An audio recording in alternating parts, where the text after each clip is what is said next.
Welcome to Chartloop's sourcing series. Joining us today is Kasia Wiacek, sourcer at Benchling. Welcome, Kasia. Tell us a little bit about yourself and what you do. Hi, everyone. So yeah, I'm a sourcer at Benchling. I'm what some people like to call a lifelong sourcer, actually. I've never done full cycle recruiting, meaning I've never done the offer stage, etc. But I've always enjoyed the part of the recruiting process where I get to research, really understand where I can find people and target people, and really be kind of a little bit more behind the scenes in finding folks. I started my journey in this space. Well, I actually studied industrial and labor relations and human resources in college. And my first job out of school was actually a sourcer at a company called The Ladders, where I was a talent specialist. I actually we had a consultant come in while I was there to teach us about sourcing. Eric Jacquees was his name. He's in the sourcing space, in the sourcing world. I've seen him speak at conferences, so that was really exciting. And my roles kind of just evolved, and I've moved into different phases or areas of human resources, but fell back into sourcing because it was just kind of pulled me back in.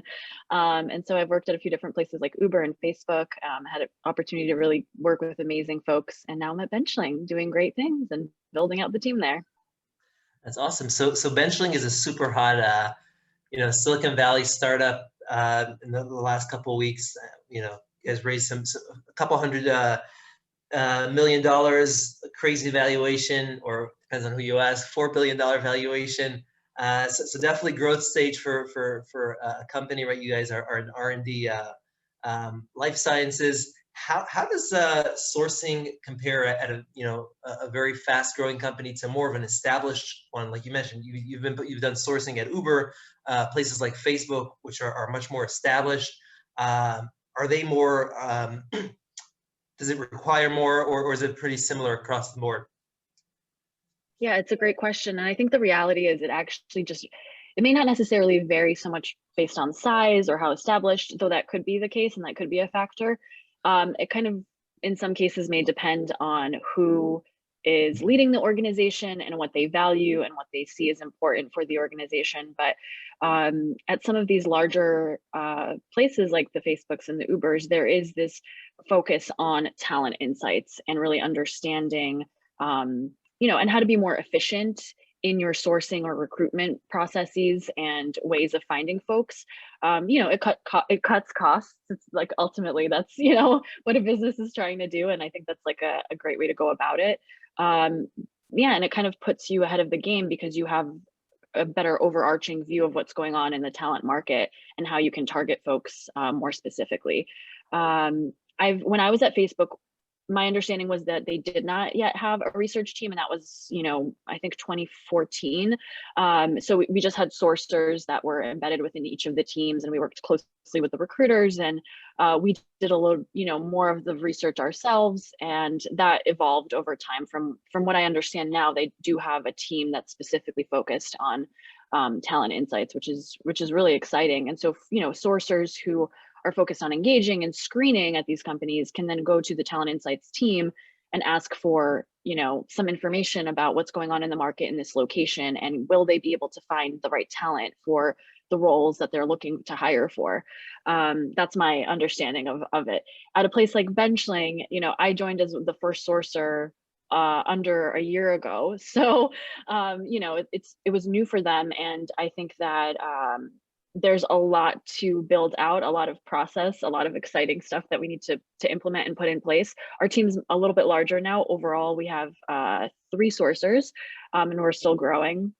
But I think that each of us really tries to pay attention to market intelligence, competitive intelligence, talent insights, so that we can be better advisors and guides to our hiring managers, our hiring teams, our recruiters. And in some cases, the recruiters are doing full cycle, so they're doing this work as well, just because the need is there. And that's in cases where they have the capacity and the time.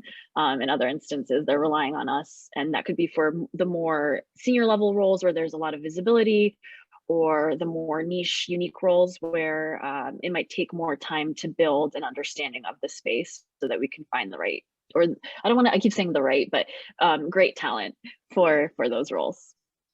Totally. No, that's fascinating. So what you mentioned in terms of, these bigger companies investing in this new research function, which is removed from the day-to-day pipeline creation and talent acquisition is fascinating. We'll dig into that. But I'm curious, switching from some of your previous companies where, like at Uber, I know you were doing G&A and business sourcing, and to life sciences. I have no idea what life science is about. I'm sure it's a whole world. Was it very hard? Did you need to like learn a new domain, kind of tweak your Boolean keywords? How did that go?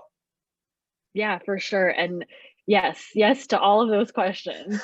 I came in not really fully, I had done an exercise for part of my interview, which gave me a peek into what it would be like. But the complexity and the depth of the space, and I think you can say that about anything, it's just a matter also of if you have curiosity and interest. I love learning new things. And when I was actually younger, I loved the sciences. So it was actually pretty exciting for me to kind of dive into this. And Benchling just has a wonderful team. A lot of the folks that we do hire have the life sciences background, despite us just partially being we are a software company, but because we focus on life sciences, a lot of the folks that we do hire have that background. And so you have a lot of folks that you can look to learn from. But yeah, a lot of what I did in the beginning was, even building out an internal talent map, so I could understand where within different functions, where each of our team members had come from previously, if they had any certifications, what they studied. And that helped me really understand, the depth of the field of study of life sciences, molecular biology, genetics, all of these different areas that all fall under this umbrella, which is relevant for what we're doing and the organizations and labs and research companies that we work with.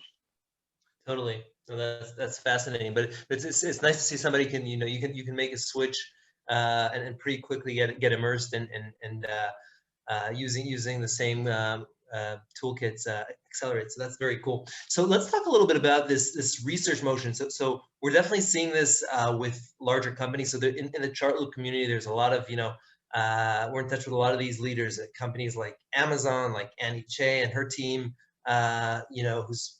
Those guys are definitely investing in talent research. Companies like Salesforce, Facebook.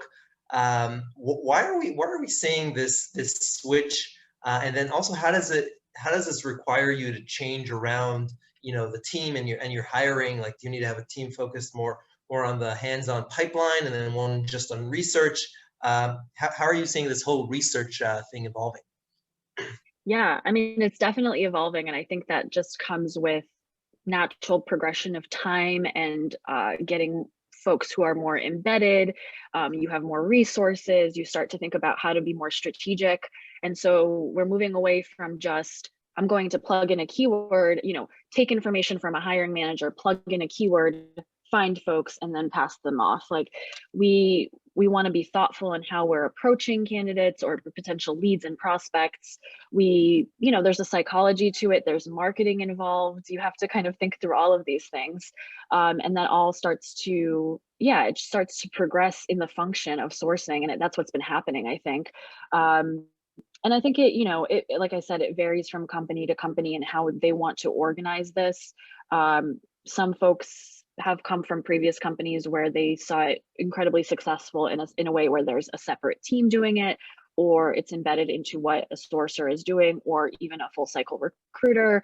Like I was saying before, at smaller companies, it could be that there's fewer roles that you're working on and you're more focused. And so as a recruiter, you have the opportunity and the time to go into the research and dig deeper, and then be able to reach out to these folks, build pipelines, and then continue them through the process, and then be very, very hands-on throughout their entire life cycle.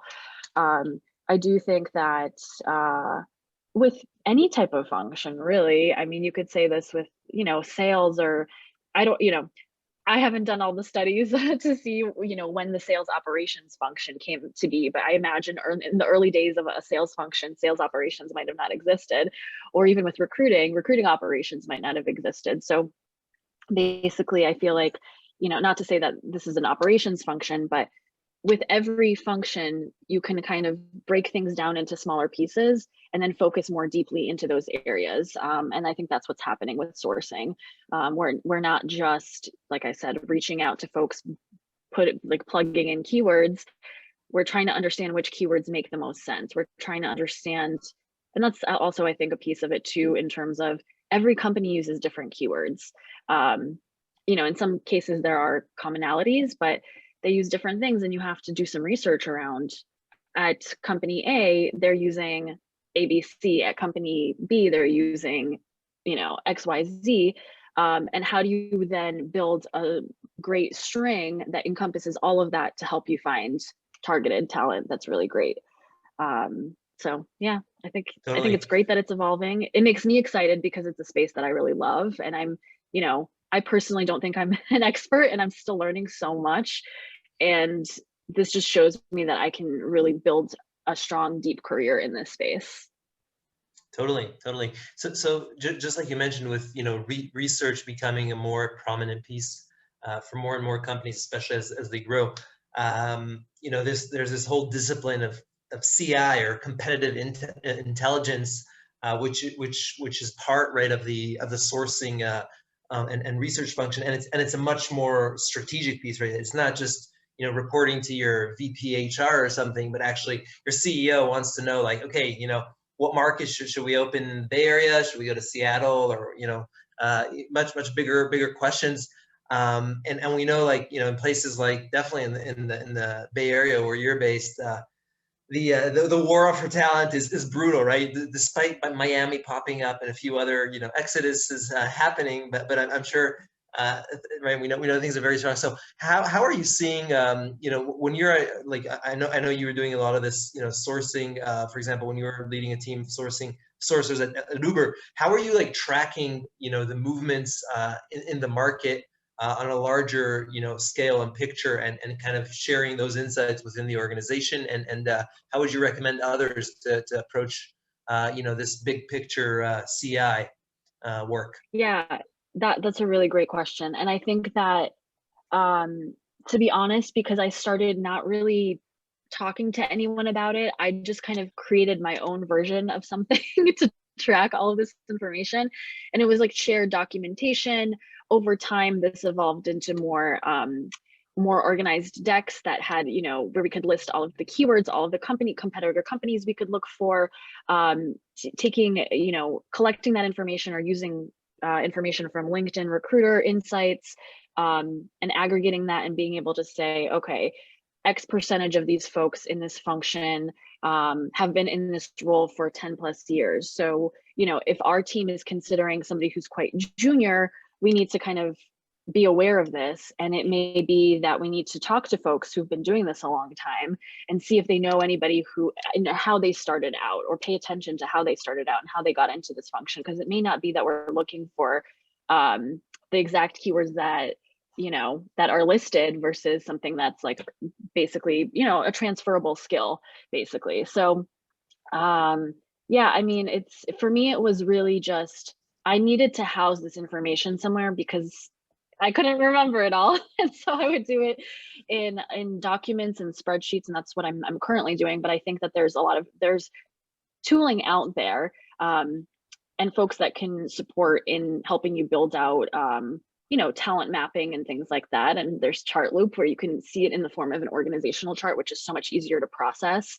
And so yeah, I think those are areas that we can continue to expand in. I think, like we said, as the sourcing function evolves, this tooling will start to expand. I mean, when I started, there was not from my awareness, there was really nothing like GEM, which is sourcing specific CRM.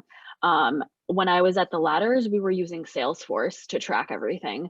And actually we were using, as a sourcing team at Uber, we were also using Salesforce.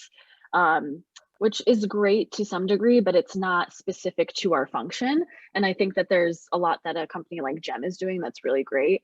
And I keep mentioning them because they're actually a new tool that I've been using at Benchling, and I'm obsessed. So, so yeah, it's been great. And it helps you track all that information. And then easily be able to, extract that into reporting that you can then analyze and come up with strategies on how to move forward with your hiring or recruiting or sourcing. Right. No, that's very cool. So let's maybe, back it out a little bit. So if I were joining, right, Benchling a year or two ago, when it's, just 100 or a couple hundred people, and you're the first sourcer, right, on the horizon, how do you go about designing your sourcing and research process? What are the different steps? What you mentioned, GEM, as having a specific CRM for sourcing. How do you go about building your sourcing process?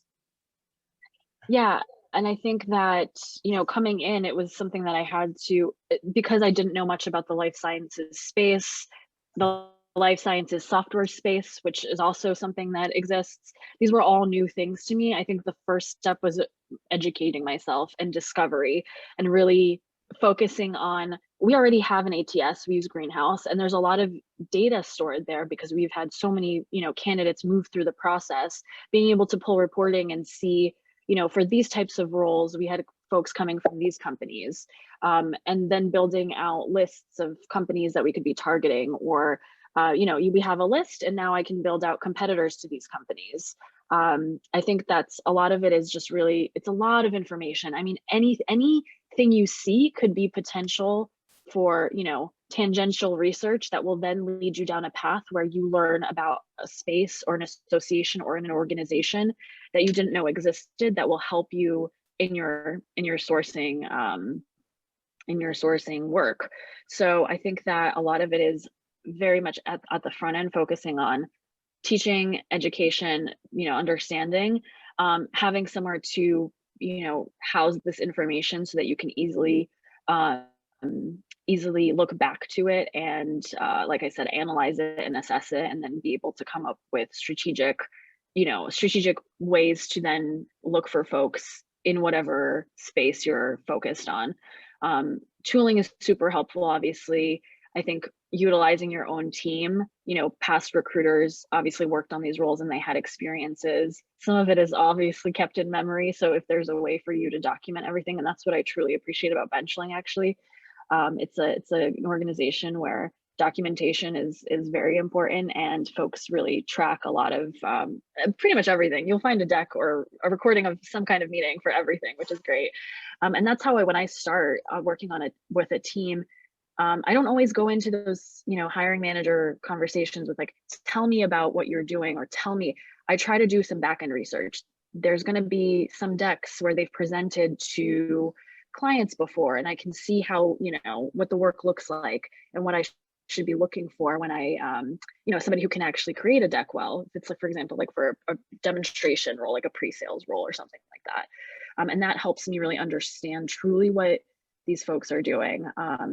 But yeah, the research function, it's in sourcing is really interesting, but it's a lot of information, and you have to figure out a way to kind of then compartmentalize and understand it, and then transfer it into something that you can utilize to then find the folks that you truly want to find for the organization that will make a difference. Totally. And do you have like any specific benchmark for, if I want to hire one pre-sales guy or gal, right? I need a do not, right? Absolutely. Or only, yeah, we want to hire a couple sales gals. How many people do I need to enter into my pipeline? How does it take 3 months? Does it take 6? Do you have like, do you know what your very top of the funnel numbers are, and then just like plug away at those activities?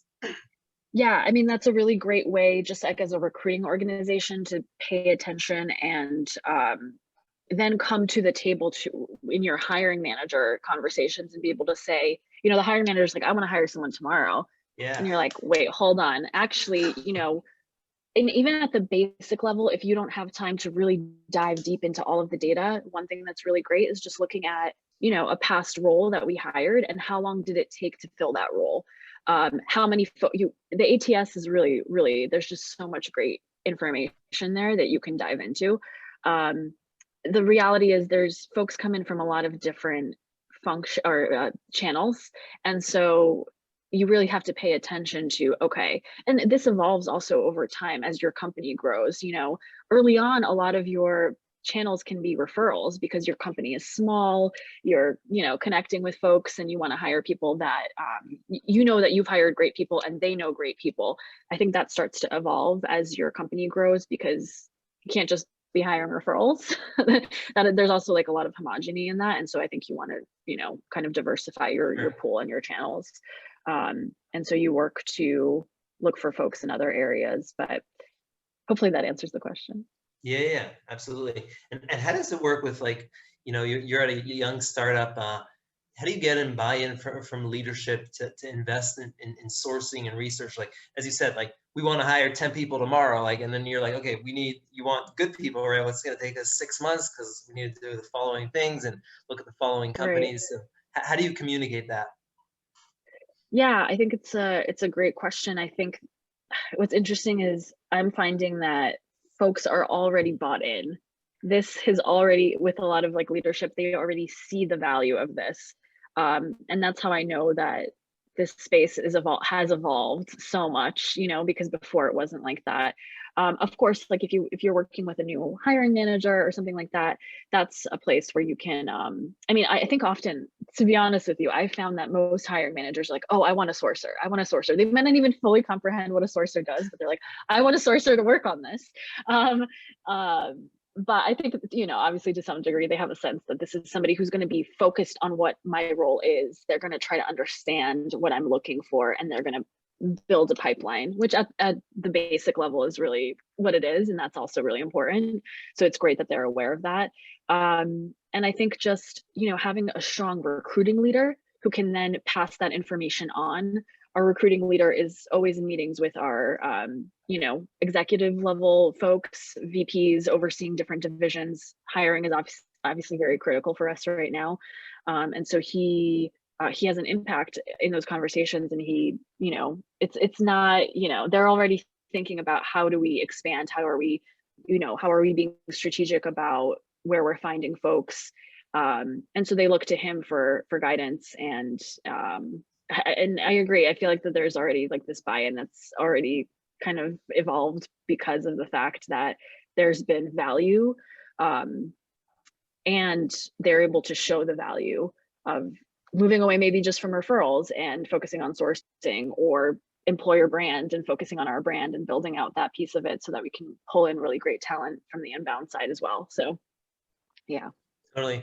So we spoke a lot about, the outbound, right, the funnel, the top of the funnel, but we know with, fierce competition in tech and also life sciences, how do you prevent your next employee from being poached, right? That's obviously, if they're whatever a year in and they're hired by whatever X big company, right, your big investment just disappeared. Does sourcing have anything to do with actually, I'm sure you guys have terminologies for this, but making sure employees are happy and kind of retaining them for the long run? Yeah, I think a lot of that is very much dependent on the culture of the organization. Personally, I have to say Benchling is phenomenal when it comes to this. And I feel like ultimately the mission of what we do is so critical, just in the evolution of life sciences of the world. And I feel like there is a lot that we pay attention to, that we, when we're looking at folks as we're sourcing, we're trying to find folks who care about missions, and we're coming from companies that that really focus on making a change in the world and would be excited to come here. I think that's, it varies. You can, I'm not always saying that I need to find like somebody who only cares about the mission and only cares about, making a change in the world, but somebody who is open and excited and cares about what we do is really critical. Right. But is that part of usually sourcing? That's more like HR kind of benefits and culture. Yeah, I would say that. Yeah, I would say that. But I think we embed it in the process early on. We try to share some of the things that we do as a company and try to get the person excited. And so that there is a little bit of that, and trying to understand, like I said, what's important to that person, I think that there's like this psychology too, to try to understand what is important to a job seeker or somebody who's a prospect, and how what we do connects back to what they're interested in. And Right. I'm not, yeah, again, I said it's not like it's our main focus, obviously, but I think it does help to bring strong talent in and people who align with the mission and are interested in what we do. Right. No, that makes a lot of Yeah. sense. And in terms of like, the sourcing, I mean, your guys' space, do you have this like narrowed down to a point of like, we know our top feeders are these 5 or 10 different companies, and those are like the best models of going about a candidate, or is it still very, very kind of broad at this point? Secrets that I cannot share. No, I'm just kidding. Love it. I do think that we do try to target folks coming from perhaps like companies our size or competitors, or folks that are coming from companies where maybe that we want to strive to be in the future, because I think that that translates well to our company, our culture, our space, and that could work well. But I think that the way the world is, you have people coming from all types of companies and all types of organizations, and they could be great in what they do. They're just working at a company that's slightly different from what we do, but they're actually going to come in and really blow it out of the water. So I think that you have to, you may want to focus in certain areas, but you also have to be flexible and willing to talk to people. And that's what I do. So basically in my role, as I'm doing the research and I reach out to folks, sometimes I'm not always screening, I'm passing them over to the recruiters. And I don't know if we are going to cover like models, but that varies, from company to company. In my role, I'm not currently doing screening, but I do try to have conversations with folks who aren't sure if they're interested, but they want more informational, like an informational conversation. And in those cases, I can kind of, and it could be somebody that maybe I'm not sure if I would want to share with the recruiter or the hiring manager directly, because it's just a different profile. But I talk to them and they really excite me, and they communicate extremely well, and they're really excited about the space, and they understand the life sciences space. And then I can make a case after having that conversation. And then that's like an exception, right, to the rule or whatever system I've implemented or idea, that only these top 5 companies are like our feeder companies. Right. So So you find some outliers. yes. No, that's great to keep diversity, and you never know what you'll discover. This was phenomenal. So maybe a couple questions to wrap up. So is there a sourcing community that inspires you? Yeah, it's a great question. So I one of the first, actually only sourcing conference I went to was SourceCon back in 2013, and I've been following them since. And that group of folks is really awesome, and they're great. Yeah. I just learning from my team. I have folks at Benchling who have managed sourcing teams. They have a plethora of experience, and it's really amazing to learn from them. They're introducing me to folks who I might not have heard of in the space, and that's really great. But some of my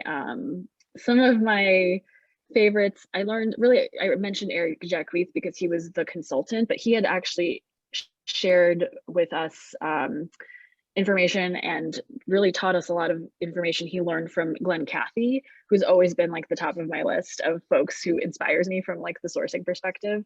I recently learned about a true originator of the sourcing function, Shally Steckerl, which he's just blown my mind, and he's amazing. And these are folks who are like inspirations, honestly, and they've like really truly made a career out of this and are phenomenal at what they do. So I strive to become something like that just someday. Yeah, totally. What I love about sourcing is that whoever's a sourcer is always committed, always learning something new. There's always a new tool. There's always a new conference or a new leader, and that's really awesome. You mentioned in terms of like, I wonder if you came across any cool tools in 2021. You mentioned GEM. Any other sourcing tools that you've been enjoying? Yeah, GEM has been kind of like a focus for us, just because we started using it. Well, I started using it at the end of last year. And so there's so much embedded into that tool that I could just be in there for days and hours, like digging and finding information and figuring, because it's really cool. Like you can, as you're sending out, and not to give away all their secrets, but as you're sending out messaging to folks, and if you're including links, you can find, you can track the content statistics, like how many clicks are you getting on this link? And is this, you know, engaging folks? Does it transfer to somebody then responding back to you? All of that is just so wild to me and so interesting. It's a little intense, but it's also like, you know, it's how marketing works too, which I love that that piece is getting embedded into what we do. And it's helping us really be thoughtful about how we, you know, try to engage folks. Totally. Makes it very data oriented. Yeah. Where can people find you online? LinkedIn, Benchling's hiring. You can always reach out to me. Absolutely. Well, that's Kasia Wiacek, sourcer at Benchling. Hyper growth going on there. Reach out if you're looking for something in life sciences. Thanks a million for the time and insights on sourcing. This was phenomenal. Happy to be here. Thanks, Sean. Awesome.